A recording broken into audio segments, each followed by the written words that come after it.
Olá, meus anjos. Como vocês estão? Você sabia que você é incrível? Que Jesus te ama de uma maneira incondicional e que Ele te protege, Ele envia anjos para te guardar. Você não vê, mas eles estão por toda parte. A Bíblia diz que o anjo do Senhor, ele está ao nosso redor, nos guardando de todo o mal. E a Bíblia diz também que o inimigo das nossas almas, ele está ao derredor, bramando como um leão, procurando a quem ele possa tragar. Ele fica esperando a gente dar um vacilo, a gente errar, para ele poder ter legalidade na nossa vida, na nossa casa, na nossa família. Então, é muito importante, é necessário que todos os dias a gente ore e peça a Deus a proteção dele para a nossa vida, para o nosso trabalho, para a nossa família, os nossos filhos. Às vezes o seu filho sai, não deixa o seu filho sem oração. Regue ele como uma plantinha nova, que necessita crescer, que necessita ser aguada, cuidada, sabe? Precisa ser regado diariamente. E como é que se rega? É com oração. A oração da mãe tem um poder imenso. Aonde o seu filho estiver, a sua oração alcança ele e Deus o livra de todo o mal. Nós precisamos criar o hábito de orar. Jesus, ele orava muito e ele ensinou para os discípulos para que orassem sem cessar. Ele disse: orai e vigiai, sem cessar, ou seja, sem parar, o tempo todo. Porque o vosso adversário, ele não brinca, sabe? Ele está aguardando você vacilar, aguardando uma legalidade para ele entrar e destruir aquilo que você mais ama, aquilo que mais te dói. Ele sabe onde dói, ele sabe o que nos deixa triste. Então aprenda a adorar a Deus, crie o hábito de adorar o Senhor, de ser grato a Deus, de pedir a Ele a presença dEle na sua vida, na vida da sua família, das pessoas que você ama. Ore pela tua cidade, para que Deus abençoe, proteja, que faça progredir, pelas autoridades do seu município, do seu estado, do nosso país, né? Do país onde você mora. Abençoa. A Bíblia diz que a nossa boca, ela é capaz de abençoar e também de amaldiçoar. Com a nossa boca nós podemos abençoar alguém ou podemos lançar maldição sobre ela. Então, vamos abençoar mais. Às vezes a gente passa o dia inteiro e não ora por ninguém. A gente está com a cabeça tão cheia de problemas que, sabe, a gente não consegue se lembrar de algumas pessoas que a gente ama, que faz tempo que não vê e que a gente nem sabe se está viva, se está saudável, porque a gente não tem tempo para fazer uma ligação, para mandar um áudio, para desejar um bom dia. Esse comércio competitivo, cada dia mais competitivo, faz com que a gente tenha menos tempo. Deus nos deu o dia com 24 horas. Com certeza há tempo para fazer tudo, inclusive orar, falar com o Pai, entregar ao Pai as nossas vidas, os nossos sonhos.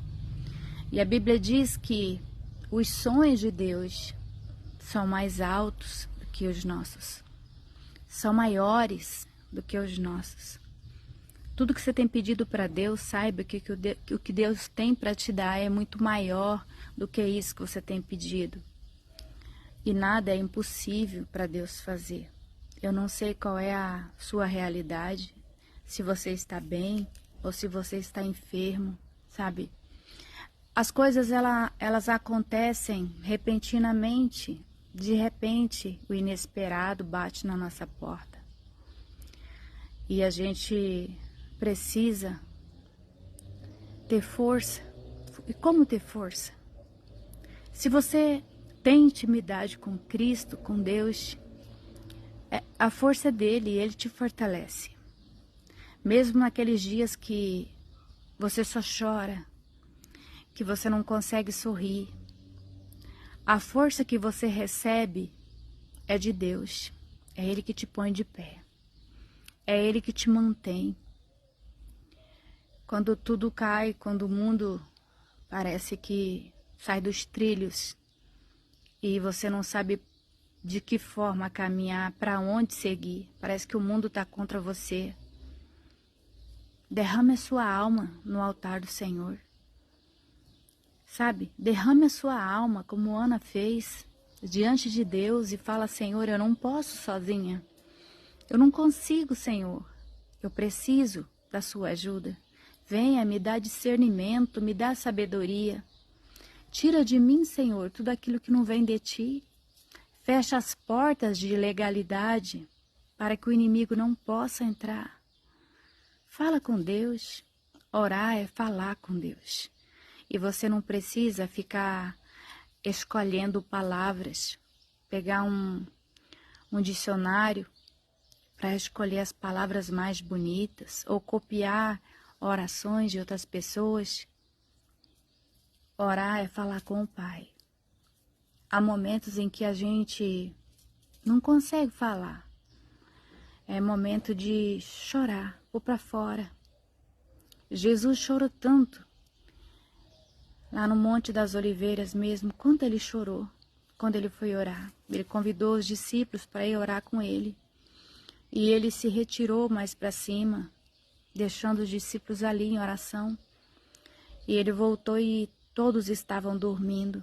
E ele disse: vocês estão dormindo? Vocês não conseguem vigiar comigo, orar comigo pelo menos 1 hora? Ele disse: o espírito está pronto, mas a carne é fraca, precisamos orar. E ele foi novamente, se retirou para falar com Deus, para orar ali em silêncio e chorar diante do Senhor. Há momentos que você precisa se isolar para se derramar na presença do Pai Celestial. E ele voltou novamente, todos estavam de novo dormindo, sabe? Às vezes isso está acontecendo com você também. Você está precisando de ajuda, está sensível, você perdeu alguém que era tudo para você, era tudo na sua vida, e você agora não consegue seguir. Você vai ter que se refazer para continuar vivendo, porque depois de uma perda, depois de um luto, a gente não segue igual. Né? A gente segue faltando alguma coisa, faltando um pedaço de nós. É a força de Deus, é a graça de Deus que nos refaz, que nos dá força para seguirmos em frente. Por isso, ore. Peça para que Deus te faça feliz, que Ele te faça um vaso de honra, que Ele possa ser honrado através da sua vida. Ele nos fez tão importantes. Você vê que no mundo inteiro, esse mundo tão grande, tão infinito que é, e não existe ninguém igual a você. Não existe duas pessoas iguais. A sua identidade, a sua digital é só sua. O dia que você for embora, nunca haverá um substituto. Podem colocar outra pessoa no teu trabalho, mas você, a maneira que você exerce o seu trabalho, a maneira que você faz as coisas, o seu eu é único. Você é amado por Deus, guardado por Ele. E sabe, talvez você diz, é impossível. O mundo, as pessoas não acreditam mais em mim. É impossível eu ser regenerado, eu ser transformado, ter uma vida feliz. É improvável. Só que Deus faz o improvável se tornar